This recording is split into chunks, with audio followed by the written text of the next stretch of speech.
Gondia police मुख्यालयातील कवायत मैदानावर राज्याचे कौशल्य विकास, रोजगार, उद्योजकता व नाविन्यता विभागाचे मंत्री मंगलप्रभात लोढा यांच्या हस्ते शासकीय ध्वजारोहण सोहळा पार पडला।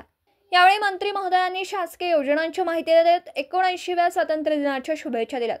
यावेळी जिल्हाधिकारी प्रजित नायर, जिल्हा पोलीस अधीक्षक गौरख भामरे, जिल्हा परिषदेचे मुख्य कार्यकारी अधिकारी एम मुरुगनाथम उपस्थित होते। यावेळी पोलीस दलाच्या वतीने देण्यात येणाऱ्या मानवंदना मंत्री मंगलप्रभात लोढा यांनी स्वीकारली। त्यानंतर गोंदिया पोलीस दलात उल्लेखनीय कामगिरी करणाऱ्या पोलीस शिपायांचा राष्ट्रपती पदक देऊन सन्मान करण्यात आला। यावेळी गोंदिया शहरातील नागरिकांनी हा सोहळा पाहण्यासाठी मोठी गर्दी केली होती। गोंदियाहून प्रतिनिधी अमरदीप बडगे। कार्यक्रम पार पडलाय, काय शुभेच्छापर संदेश द्याल गोंदिया जिल्हावासियांना?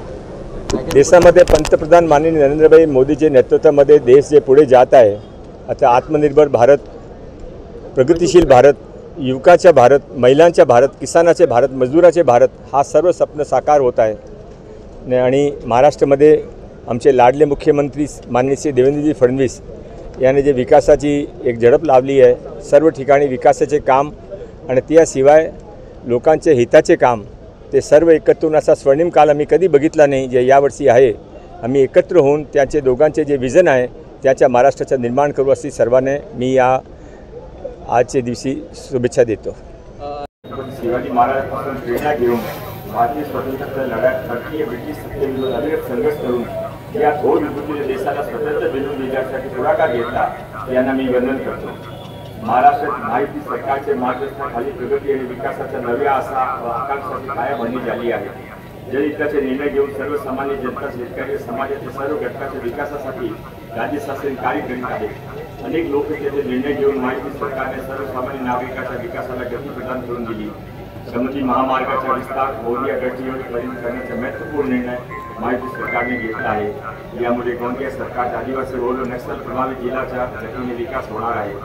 गोंदिया येथील शासकीय बांधकाम प्रगतीवर सुरू आहे। महिलांवर अत्याचार रोखण्याच्या संदर्भातील प्रकरण त्वरित निर्णय करण्यासाठी गोंदिया येथे विशेष न्यायालयाची स्थापना मंजुरी देण्यात आलेली आहे।